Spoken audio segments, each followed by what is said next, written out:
Good morning, everyone. And how are you this day? It's Thursday, almost the end of the work week, when people will start to get a little happier, yeah? But I'm not so sure you need to get happier, because you really need to be thankful for the job that you have. Do you see what's going on around the country? All the fast food workers are on strike because they are not earning a living wage.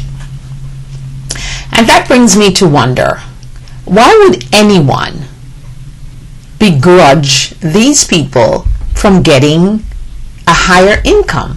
They simply are below the poverty line when you look at their annual income. And you're wondering, why do we continue to want people to stay in poverty? Why is it that we truly in our hearts want to keep some people in our society down and in poverty? Why is that? Why aren't we gunning or happy that President Barack Obama is even saying that we need to get this minimum wage up to $10 and 10 cents, whatever it is? Why is it there's this resistance of the Republican Party and the Congress that is Republican-led, that just wants poor people to stay poor? Because it's obvious that if you are making $7.25 per hour, that is absolutely not a living wage, especially if you're a family of 4 people, a husband, a wife, and 2 children. And I'm just putting it at the minimum because, you know, some of these people who we call poor people, they have 4 children, some 6. I do believe that they should not be having those children if they know they can't afford them. But once the children are here, and especially the fact that the Republican Party keep talking about you can't have an abortion and you shouldn't have one and all that kind of stuff. How do you want these people to not have the abortion, bring the child to earth, and then have no way to take care of them? The solution is just to close your legs, women, if you don't want to have kids. Or you can have your sex, but make sure you're taking the birth control or the precaution to not to get pregnant if you don't want children. But is that as simple as I just said it? Or is it more difficult than I would like to think, or you would like to think it is, for these people who are doing these things? And we just have to pause and think about it. Could Bill Gates live the lifestyle he lives on $7.25 an hour? Could Oprah? Could Zuckerberg? And I could continue to name names. But how do we truly expect people to live on a wage that's not a living wage? So they have to get 2 jobs, okay. And that means they're working in the day and they're working in the night, or they're working in the day and the evenings. So what does that actually do for someone's body, someone's psyche? And when do they spend time with the family? And you truly have to, even though you might be making a living wage, much more than $7.25 an hour, you really have to look into yourself and wonder, is this what life is all about? You go to work, you get up in the morning, you get dressed, you go to work, you come home, you eat, you exercise, or maybe not, and then you go to sleep again. Is that the cycle of life that we should expect if we are poor? Because I know that rich people are not living that way. I guarantee you they're not. So I think it would be a wonderful thing if we could get the minimum wage to $15 an hour, because that would seem to me to make a little more sense, and that people could actually pay their rent and possibly their mortgage, because if they get a second job, which most of them would anyway, then they might just be able to get that toy for Christmas for their child, or buy that turkey that they so want for Christmas dinner.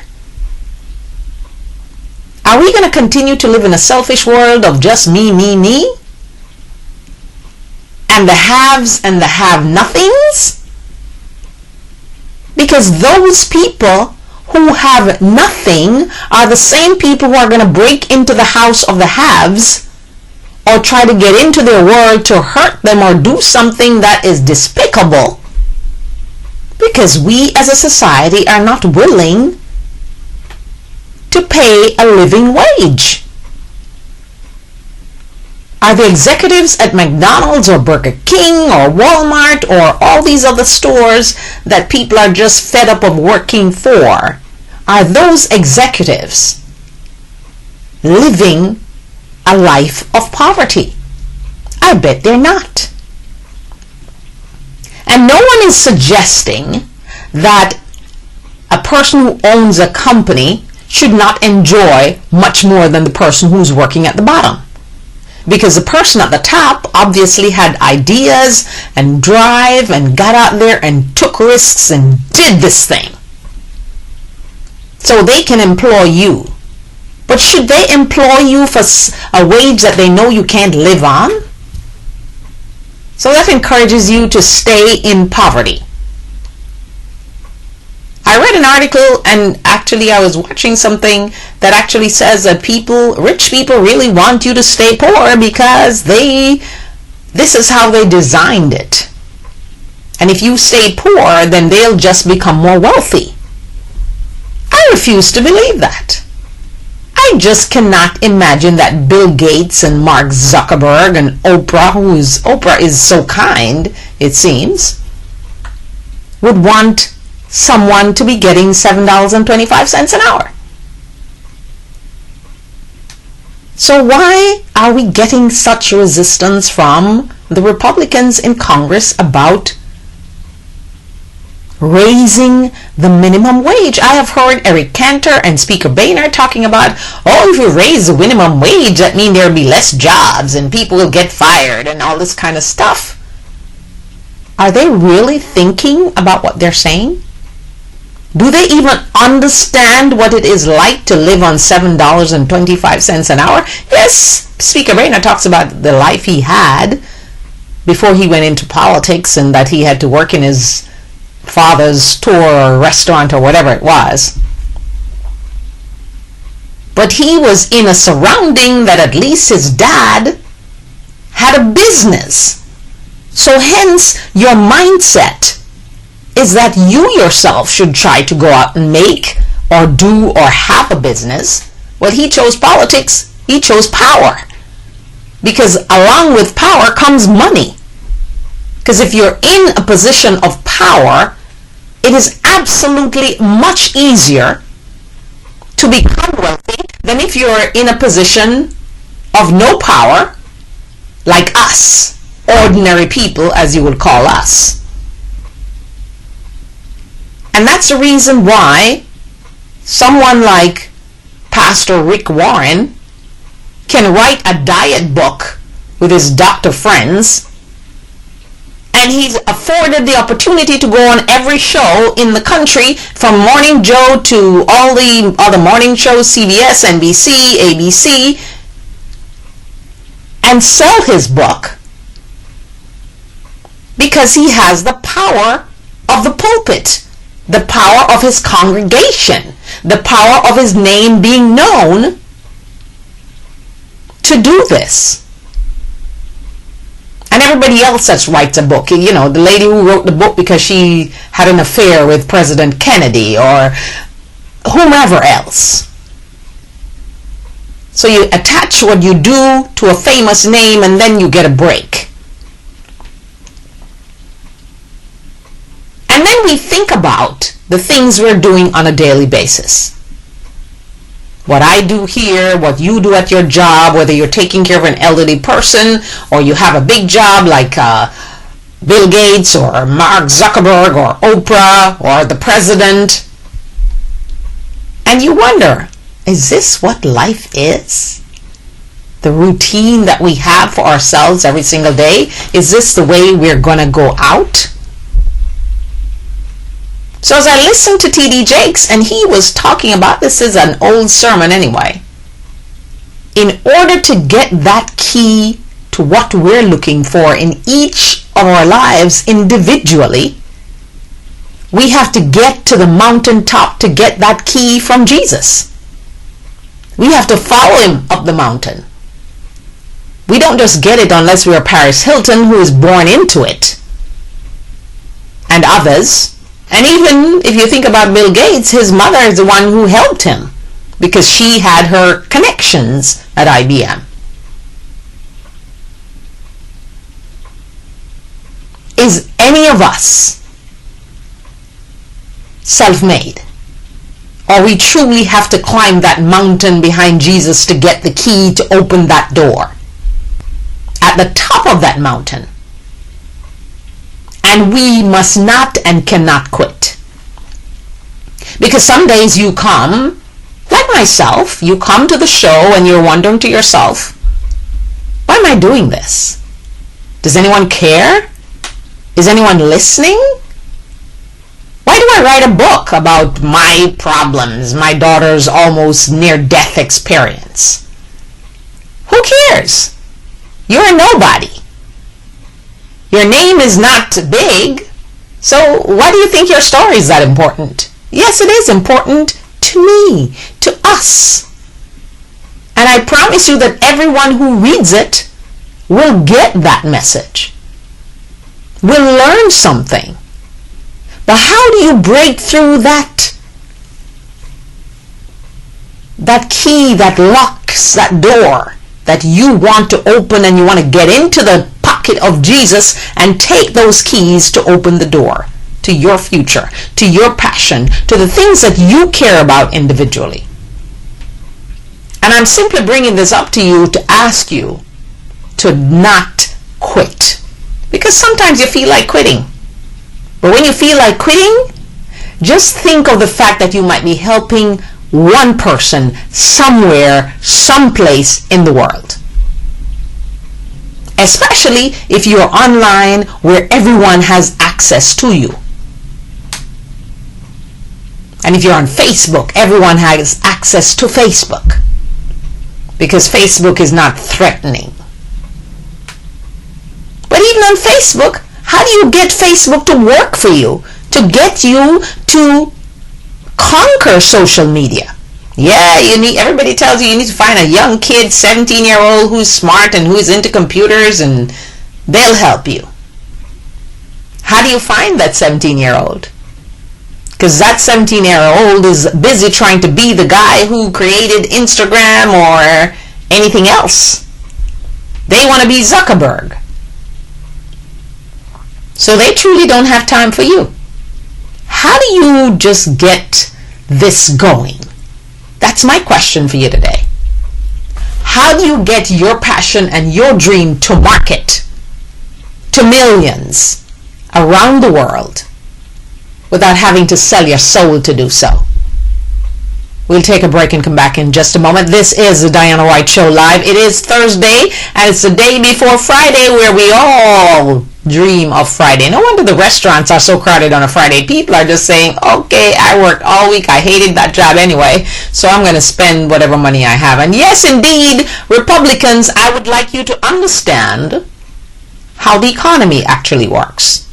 All these poor people that you're trying to not increase their $7.25 to $10.20 or $10.10 or $15, they're the ones who go out and buy things. So if they have no money, there'll be no cars sold. Well, they'll buy food, but they'll buy not that much food. The clothing stores will suffer, the appliance store, and everybody else, because those are the people who actually drive the economy, because they spend their money. They're not busy trying to put it in the stock market and make millions more. They are spending it. They're buying all that human hair and all the fake hair to put in their hair, and that's the weave industry, the hair industry right there. They go to the beauty salons. So small business is growing because of the people that you're preventing from getting more than a living wage.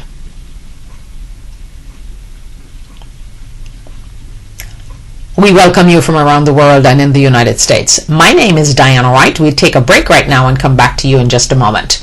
Back in a moment. Yes, we will be back in just a slither of a moment.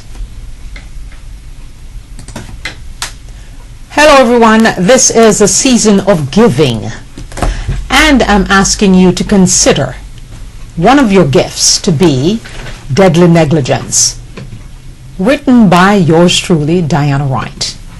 A story that will give you hope, make you mad, shock you sometimes, but is bound to increase your faith and make you believe in miracles again.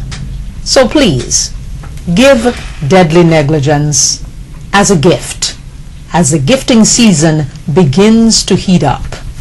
I am depending on you to do this for me.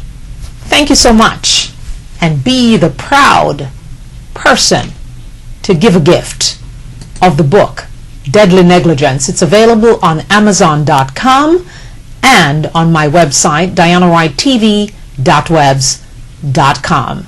Thank you so much for my viewers around the world and in the United States. Be blessed. We're back, and this is a Diana Wright Show Live. We do this Monday through Friday from 10:30 a.m. to 11:30 a.m. Sometimes we start a little late, depending on if there's a crisis or not. But generally, we're on from 10:30 to 11:30, and that's Eastern Standard Time. And we thank you so much for joining us from around the world and in the United States. And it's a pleasure to have you. It's a pleasure to know that you can actually love Facebook, because Facebook allows you to reach people where you'd never reach them before. An online show allows you to do that, because your local television station is not beamed around the world. It can only be seen in your local area. So as I just reach out to all of those people who are, writing me from Africa and China and all the different places, I hope and truly hope that what I'm trying to give, or my intention to reach you through love, because it's really important, love is just the most powerful thing, the most powerful emotion. It's an action word that I would like people to take action with. Not just say, I love you, I love you, I love you, but I do nothing for you, I don't want to be with you kind of thing, because I'm saying this because it makes me feel good. If you love something or someone, you need to show them with your actions. And that's one of the reasons I truly intend. Yes, it's a business, so I'd like to make some money too. But I'm not driven by the money, or my intention is not the money. My intention is to have each and every one of you, no matter where you are on this planet, begin your daily life of saying 3 words. I love me. I call them the magic words because they are indeed magic. And if you do this for 21 days, it becomes a habit. Then after that, it's just a routine of life. And then you want to share it with your children, with your friends, and even your enemies. You need to kind of say to them, there's a person at work that I just did that dislike. But I'm going to say to that person, Why don't you look in the mirror and say, I love me, and see what comes back to you? My goodness, you will just imagine how moved that person will be, because they're not expecting you to say that.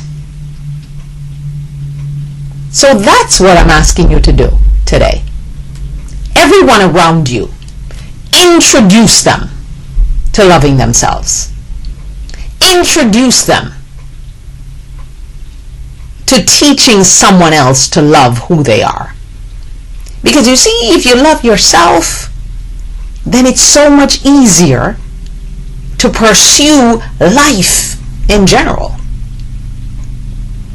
Because life can be a tough, rough, and miserable place.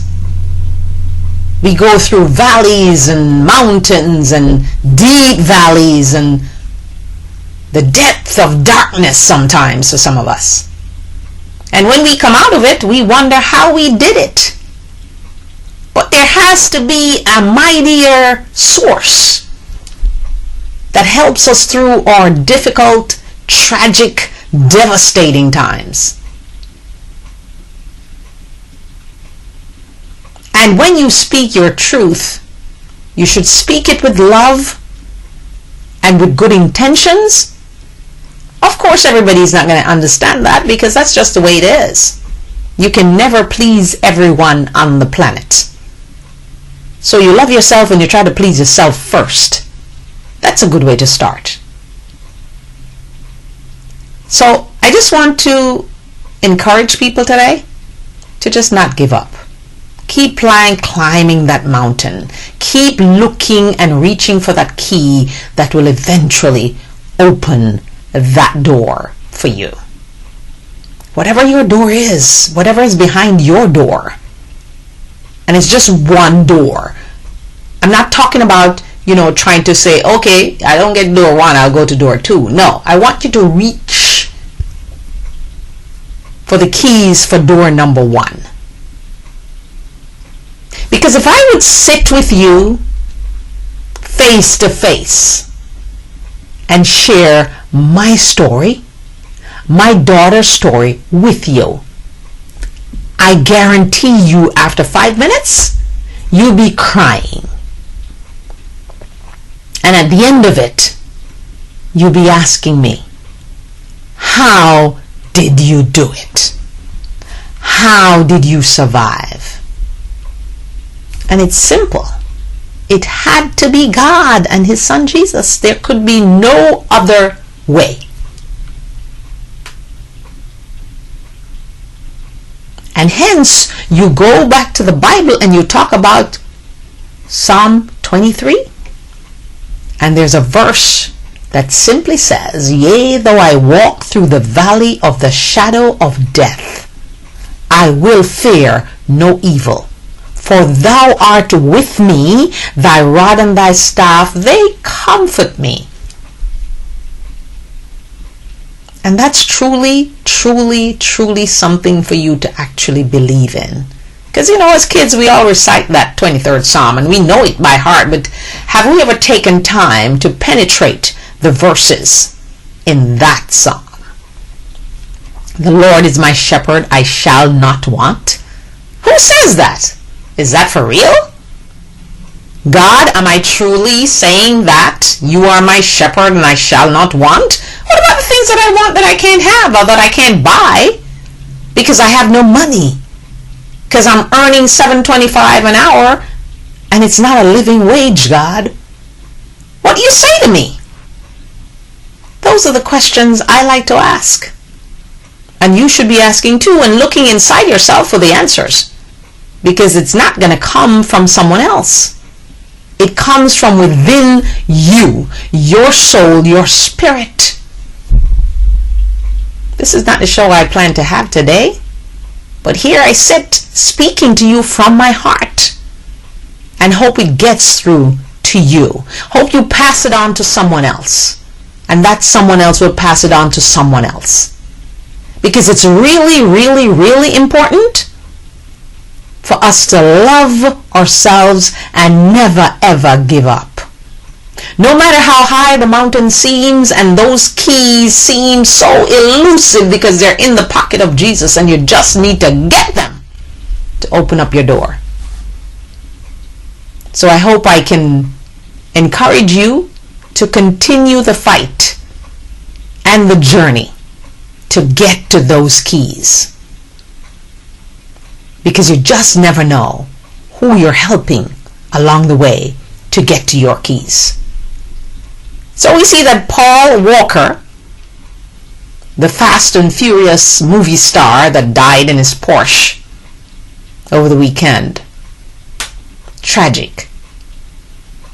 But then you look into his life and you see how kind a person he was. See, I'd like to get my accolades before I die. I don't want anybody giving me no accolades when I pass. Just give it to me right now, okay? Because Paul doesn't know how wonderful everyone is saying he was. Because he's dead. With all the money he has, the Porsche he crashed in and died in, he's dead. No longer with the living. So before you kill yourself in terms of your thoughts and your mind and be down on you and what you don't have and what you want and you can't get, just think of Paul Walker. Despite all he had, the fame he had, the movies he had coming, he is dead, dead. And what will he get in the earth? The same amount of real estate that you and I will get when our time comes. But he did some good, great good too. I gather he was in a jewelry store with a young man who came back from Iraq, and the young man wanted to buy an engagement ring for his fiancée for $10,000. But he left and could not afford the ring. And what did Paul do? Paul paid for the ring and told the jeweler, let it be anonymous. But of course they broke that anonymity because they wanted people to know how good Paul was. When you die, what good will people say you did? How many people will say that you truly helped them, encouraged them, helped them to live a better life? How many people will say that about you? And this reminds me of when I went to a 90th birthday party for Grandma the other day. And everyone was giving her all the accolades, including myself. And you say to yourself, as you sit there and you listen, what will people say about me when I become 90? Or after I've passed away? How many people are going to say something good about you? So should we be just making it our life's journey to make an impact and touch someone else's life as much as we can? So this is what is being said. The more weight you gain, the smaller your brain. This is said by a doctor that was on with Pastor Rick Warren, who has a diet book called The Daniel Plan. I'm going to go back to my Bible today, as a matter of fact. I was trying to do it before I got on, but I couldn't. I didn't have enough time. So I'm going to go back and I'm going to read the book of Daniel in my Bible to see why they chose the name Daniel. Well, I kind of have the story in my head, but I want to go back and just read Daniel.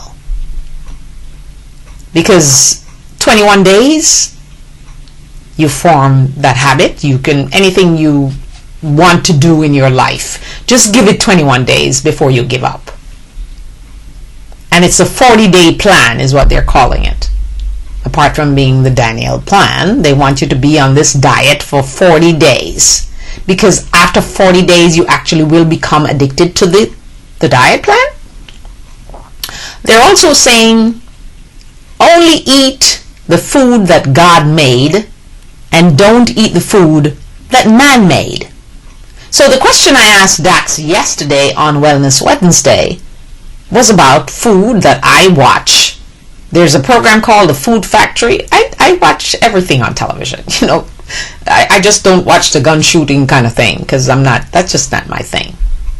I like love, not war. I try to be peaceful as much as I can. I don't keep malice. I don't hold grudges. And I'm never ever jealous about anything with anyone, even my own surrounding people. Yeah? Jealousy is just not my thing, and envy. Because my grandmother always told me that. You never envy anyone or be jealous of anyone, because what they do to get what they have, you might never want to do. So, those things for me are easy. So, I just want you to be guided and see. I want you also, take the challenge with me. Read the book of Daniel. And can you stick with a diet for 40 days? Well, next Wednesday I'll ask Dax how much the 40 days will help you instead of the 21 days. I do know that if you try to work out every day, like for me, you become addicted to the thing. Even if you only do it for 10 minutes or 15 minutes, you have to do something before you go to bed. I'm at that phase in my life where exercise is concerned. And food, yeah, you love food, but you get tired of the same thing that you cook every day, or you go to a Chinese restaurant, or you go to an Indian restaurant, or you go to a German restaurant maybe. And then, after a while, you just get bored with all of that stuff. What do you eat then? Because nowadays we're hearing that everything we eat is bad. We probably just need to go back to Leviticus and eat what it says in Leviticus and be done with it. But then even that you're bored with, because how many times can you eat just those things and not feel bored with what you're eating? And bread is a big thing in the Bible. But then they're telling you not to eat bread. Oh, I forgot to ask Dax that. Bread seemed to have been the staple. Seemed like they ate a lot of goat and fish. You're not supposed to eat the swine. You're not supposed to eat duck because, of the feet. So what do you eat? Shall you just starve yourself? Or shall you just eat spinach every day and become the Popeye girl or guy? Questions to tease your brain today. So if you are gaining weight, your brain is getting smaller. And if you truly want to lose weight, you have to be persistent and stay with it for at least 40 days. And Rick Warren, the name of the book is The Daniel Plan. I'm not telling you to go buy the Daniel Plan, because I read someone said, I ain't buying no Daniel Plan. I'm busy buying other books. Or I just finished spending my book on my money, all my money on the sex books I wanted to buy. People are brutal online, They are brutal because the secret identity people are just brutal. So when you want to get thrashed, just try to get yourself out there online and see how you're murdered by the words of your fellow citizens. We're going to take another break and come back in just a moment. This is the Diana Wright Show Live. We do this Monday through Friday right here on our website. And it's www.dianawrighttv.webs.com. We thank you so much for joining us. We'll be back in just a moment. Hello, everyone. It doesn't matter who you are, how rich you are, how poor you are. But there has to be a point in your life, and you will come to that point, where you have to take someone you love to the hospital. But have you ever considered that you could take that loved one, in my case, my only child, to the hospital in a normal state, and then you leave 5 months later, brain damaged, in a wheelchair, without your senses? This is my true story, Deadly Negligence, the book. Available on Amazon and at my website dianawrighttv.webs.com. I'm asking you today to get a copy. Support my story. Let us get this out there, because this story will captivate you. It will shock you. It will give you hope. It will increase your faith and make you believe in miracles again. Thank you for picking up your copy today. And just in case you know Oprah Winfrey or Tyler Perry or Mr. Levinson, let them know this is worth a movie. Thank you. Get your copy today. Alrighty, we're back, and we thank you so much for joining us from around the world and in the United States. This is the Diana Wright Show live. I want to add discipline to that whole diet thing, because if you don't have discipline, you're not going to get there. You have to be truly disciplined if you are overweight and want to lose weight, or you have lost the weight and you want to maintain that weight loss. Discipline is key, all right? Apart from loving yourself, of course. I want to just jump over to Canada for a minute, because I'm truly not understanding what's going on in Toronto with Mayor Ford. Okay, so his cell phone was found at a crack house and he was being blackmailed, and oh my golly. And they have video, they have the cell phone, the cops are tracking him by GPS to see where the phone was. And this saga is never ending. Well, good thing his television program was chopped. So, seriously, what is going on in Canada? Canada is normally a place that we look up to. But Mayor Ford is destroying Toronto totally. Because people are saying, okay, why can't they get rid of this guy? Why is Mayor Ford still in our faces every day, every night, every morning? What is going on in Toronto? Please let us know. And can someone just speak some sense into what happened to his wife and his children? Can't they just say dad or honey? Not now. Just chill out for a minute until this whole thing blows over. So we're not constantly bombarded with Mayor Ford, who actually, according to him, he's working on himself. He's trying to lose weight. He's trying to go to the gym every day. And, oh, my golly, it's tiring to see how he's destroying himself and Toronto, the image of Canada. Not just Toronto, just because people don't say Toronto's mayor, they go Canada. Canadian, so someone, please, where's your wife and your children? Beg him, please, get off the TV screen. Get some help, lose some weight, as he said he's trying to do. Go to the gym. Get some psychological help for his addiction to drugs and alcohol, because, he talks about being in a drunken stupor. Wow. Let's move to someone who's doing good things. Pope Francis. Liberal Pope Francis. Pope Francis has now announced, people are bashing him for saying all these good things about, inequality of income and idolatry of money by the rich, and they should help the poor and all that kind of stuff. And yet there were people bashing him about the fact that he was not saying anything about the sexual abuse in the Catholic Church. So now the Pope, who I think just does things when he is moved to do them and not listen to the critics, decided to now set up a committee to look into sexual abuse in the Catholic Church. Time enough. So let's see what he does with that.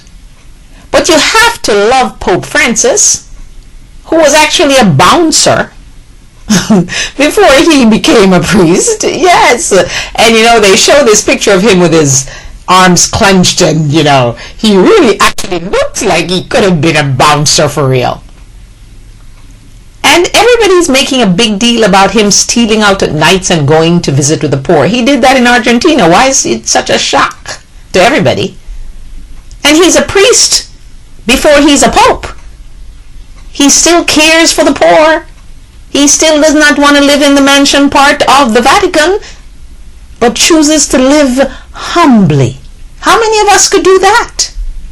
We have all the power and the luxuries of the world, and we choose to live like the little man, the ordinary people. How many of us could actually do that, or would give that up? So the Pope's liberalism, because it kind of sounds exactly like what President Obama has been saying, income inequality, trying to help your brother, help your sister, help your fellow Americans, all that kind of good stuff. But you see, President Obama gets whipped and being called a socialist by Limbaugh and Palin and O'Reilly and Sean Hannity and name them. But now the Pope is saying exactly the same thing that President Obama actually ran on and started on in 2008 when he started his journey. So now, Mr. Rush Limbaugh and all of the conservative Republicans are mad with the Pope because how dare he be liberal and sound like Barack Obama? How dare you, Pope Francis, do that? Well, remember now, Palin had to apologize the other day when she started her crazy stuff. Now, I don't know about Limbaugh. Limbaugh doesn't apologize to anyone. He just jumps up and down, that video that they keep showing at the last Republican conference that he went to, and he was jumping like he's high on coke or something. And that's what everybody was thinking. Is he high or is he just jumping high? What is his story? Oh my God, Rush Limbaugh certainly knows how to get people to elevate their blood pressure and their heart racing.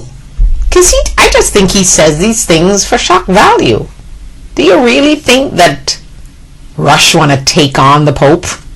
The Pope of the world? The most beloved Pope of our lifetime anyway? Yeah, Paul. People love John Paul, but Pope Francis? Pope Francis is getting everybody to come back into the Catholic Church. He's even reaching to people like me who's only visited the Catholic Church. I'd probably just go back and take another look at the Catholic Church. Like them candle lighting thing. I do. But it's a little quiet for me. But I'm definitely going to give it a try. Pope Francis, he has the gift of pulling you in. So the bouncer who becomes the Pope does not give you hope. Truly. I wonder if when he was a bouncer, he actually thought that he would be the Pope. And he is indeed the world's Pope. Because everyone loves him except Rush and Palin and some other folks from Fox. So just think of Pope Francis when you're about to give up your dream. I don't know if he dreamt of becoming the Pope, but he must have had some dream of something. Did Barack Obama dream of becoming President Barack Obama with a funny name and the Muslim name as your middle name? Because Barack is also in the Bible. If you read your Bible, you'll see the name Barack. It's in there. So is the name Oprah. It's in there too. My name is in there too, Diana. Is actually in the Bible. My Jewish friend likes to tell me, don't you know you have the name of power? Yeah. Read that. And encourage yourself. If you're just about to quit, think of President Barack Hussein Obama and think of Pope Francis. The last time there was a pope chosen, he came in second. But he didn't throw up his hands and say, oh, I don't want to be bothered with this thing because I really want to be pope. He continued doing his good deeds in Argentina. And then, the next time around, here he is, Pope Francis. And he's saying things that people want to say about the Catholic Church, but they've been afraid to do so.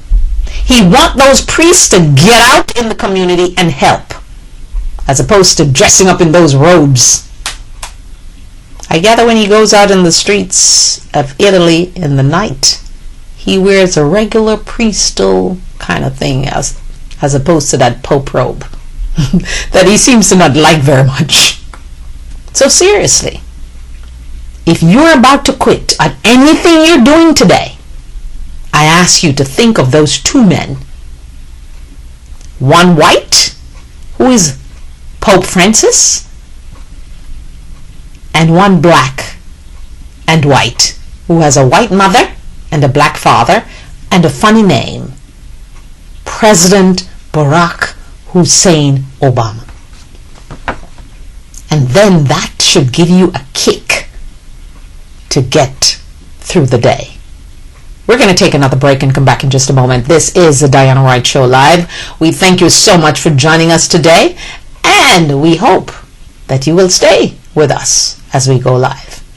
Back in a moment. Hello everyone. I am just asking you from around the world and in the United States to partner with the Diana Wright Show, sponsor the Diana Wright Show, or advertise on the Diana Wright Show. To do so, please call 561-228-1921. That's 561-228-1921. Please sponsor, partner with us, and advertise with us to make the show a big hit, just like you do by liking us on Facebook and following me on Twitter. Thank you so much. Don't forget the number to call, 561-228-1921. That's 561-228-1921. Also, we invite you to invite me to be at your event as a speaker and to tell you about my new book, Deadly Negligence. And so we encourage you to partner with us right here on the Diana Wright Show. Advertise with us and sponsor the Diana Wright Show. 561-228-1921. Thank you so much. Okay, we're back, and I just want to ask you this. Have you heard the news? It's big news. The Republican Party has now set up counseling sessions for all their candidates, especially the ones that are running against women, to counsel them about the way that they need to present themselves to the public. They shouldn't be talking about rape, and they shouldn't be talking so much about abortion and be so obsessed with, a woman's vagina. I wonder how that's going to work for them. Will you be fooled by the Todd Akins of the world? And by all the other Republicans that said the craziest things while they were running for office, especially when they're running against a woman? And trying to school us. I love when men try to school us and they've never been a woman. How do you school someone and you've never been in their shoe? So they want to school us about our bodies. They want to school us about contraceptives and abortion and rape. Oh, our bodies are so powerful that they can actually get rid of a baby if we're raped because of the trauma. Huh? And now they're being counseled by their Republican leadership? So they go into a counselor and the counselor is saying to them, okay guys, when you're running for office against a woman especially, you should avoid the word rape. You should avoid the word abortion, birth control. Just talk about the issues. Just leave the social things alone. But aren't you just forgetting what they have in their hearts? Because do we believe that the guys who are saying the crazy things they're saying, that the ones who are not speaking don't believe the same thing? Just think about it. Think about Speaker Boehner and Paul Ryan, Eric Cantor, and all of them who just don't want you to earn more than $7.25 an hour. Think about all those guys. Ted Cruz in the Senate, Rand Paul, Mike Lee, they wanted the government to stay shut down.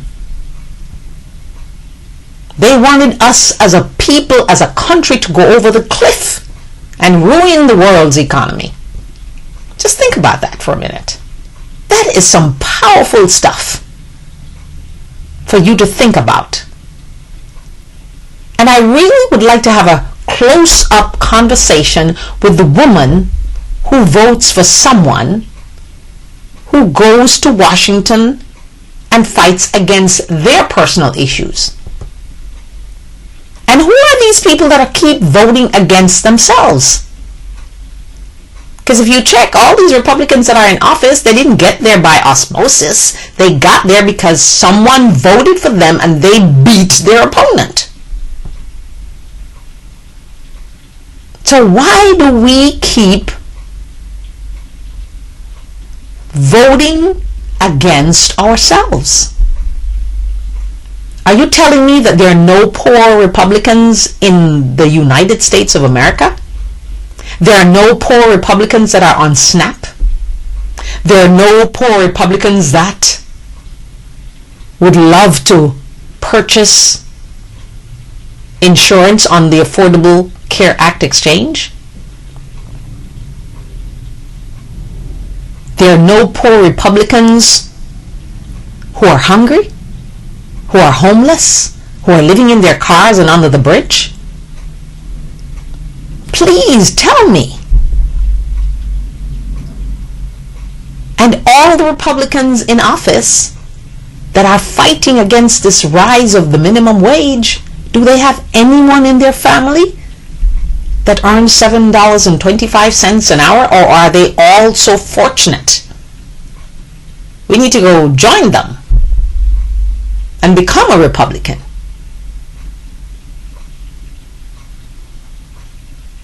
How do we break this down in our country? And who are we as a people? When, as Pope Francis says, when the stock market go down 2 points, it's big news, but yet when an old woman dies from exposure, no one cares. And it's the same thing, I'd say. When a movie star or it's someone famous or someone in politics or someone powerful writes a book, why is it that their book is taken out there and everybody wants to talk to them about it? And little people like me and us, when we write something, no one cares. That cannot be the way God meant it to be. And I'm a woman of faith, so I believe that cannot be so. Okay. Wow. Is it, are you happy when you hear that DeMitt of the Heritage Foundation and Senator McConnell are at war with each other? And they've always been at war with each other because, of course, DeMitt is the head of the Tea Party, basically. And Mitch McConnell, even though his life's plan was to make sure that President Obama not get a second term, he calls and thinks of himself as more the established Republican. How do we break these people down? How do we get them to do something? How do we get Congress to focus on the infrastructure of our nation? Because I'm positive that even though that driver, what did he say? At first he was Some said he was asleep. Some said he was woozy. Then he zoned out. Then he nodded off. Which one is true? First he said, the brakes didn't work, but then they found out that when they tested the train, it was fine. They said he got enough sleep. So who's lying here? 4 people died, though. Women lost their husbands, children lost their dads. People lost their family members because of you nodding off or zoning out or sleeping or not getting enough rest. When you have jobs like these, pilots and engineers of train, should you know within yourself that you're not able to do your shift and say, look, I am not feeling well, I cannot do this, find someone else, instead of putting people's lives in jeopardy?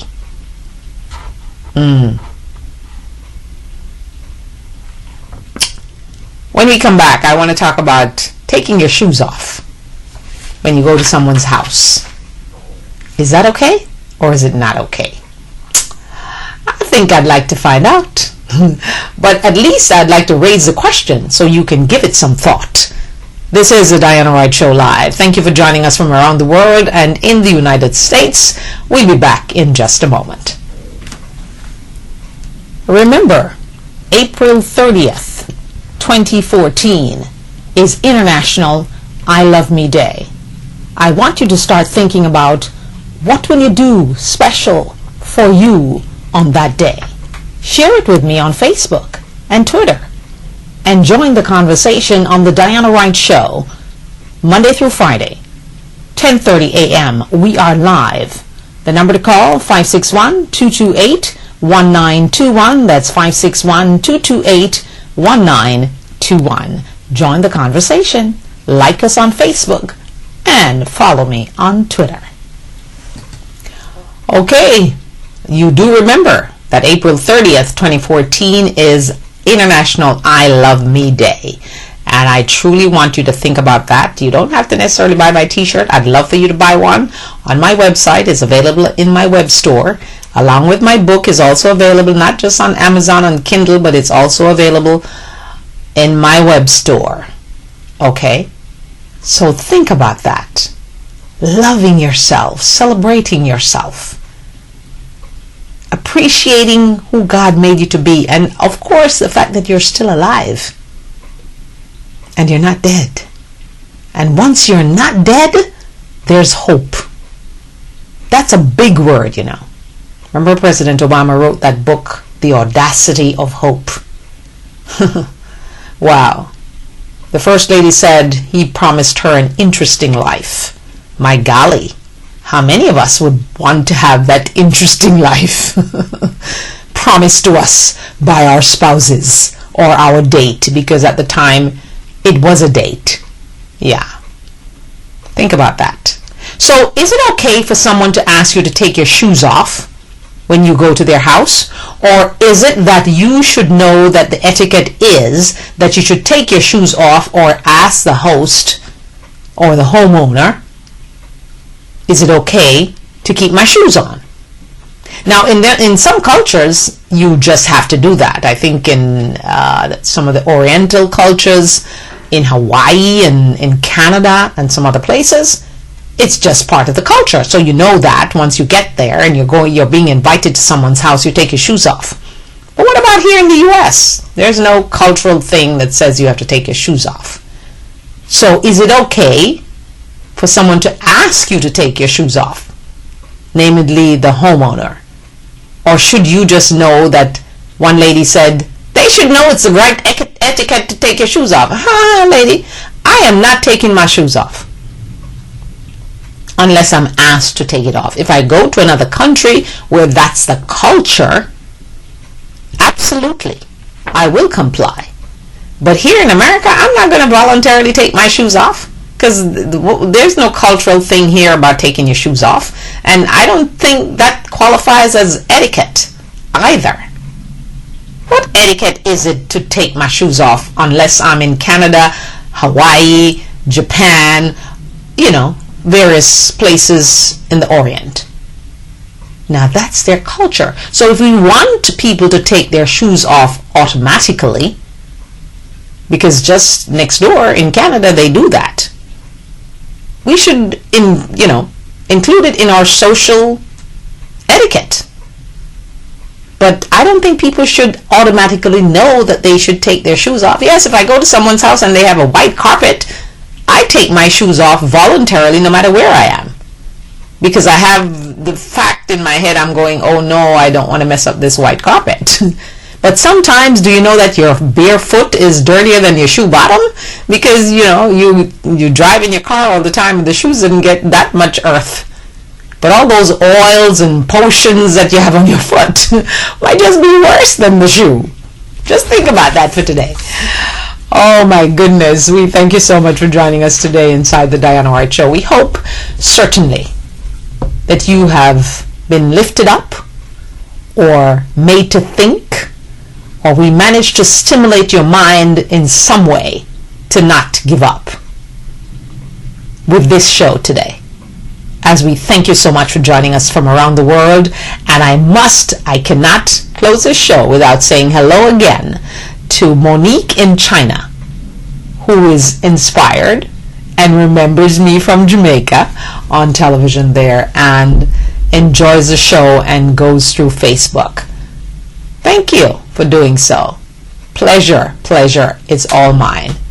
And we hope that we can just encourage you, when you feel a little lonely in China, just turn to my website and watch. Oh, but you can't do that. Yeah, so that's the reason I'm now trying to put my shows on, not trying to, I've started to do that, put the shows on Facebook. So people in China who may not be able to access the internet because of,